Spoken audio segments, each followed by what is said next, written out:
श्री स्वामी समर्थ. तर आजच्या दिवसाची सुरुवातच काही अशा प्रकारे झाली होती. स्वामींच्या दर्शनाने. कल्याणीताईंकडे म्हणजेच राघवच्या कल्याणी आत्तूकडे आम्ही स्वामींच्या दर्शनासाठीच गेलो होतो. मग काय पूजा मंडळी दिसल्यावर राघवला पण शांत बसवत नाही आणि त्यानेही माझ्यासोबत स्वामींचे दर्शन घेतले.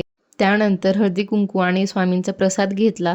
मग आम्ही गेलो गार्गी दीदीकडे आणि तिथे राघव तिच्यासोबत खूप छान खेळला आणि तिचे प्रयत्न चालू होते राघवला हसवण्यासाठी. संपूर्ण 1 वर्ष होऊन गेला मला हेअरकट करून आणि आत्ता कुठे छान केसांना लेंथ आली आहे. थोड्या दिवसातच एखादा छान असा हेअरकट करेल. पण आत्ता कुठे छान माझ्या बॉडीला केस माझे सूट होत आहेत असं वाटतंय मला आणि छान केस पाहून आनंदही तेवढाच होतो. त्यानंतर साहेबांना आज लंचमध्ये पास्ता खायचा होता, त्यांची आवड. तर तसा त्यांना हवा होता तसा मी त्यांना बनवून दिला. मग आवरून झाल्यानंतर आम्ही गेलो केंद्रामध्ये. स्वामींची इच्छा असल्याशिवाय तिथे कुणालाही जाता येत नाही.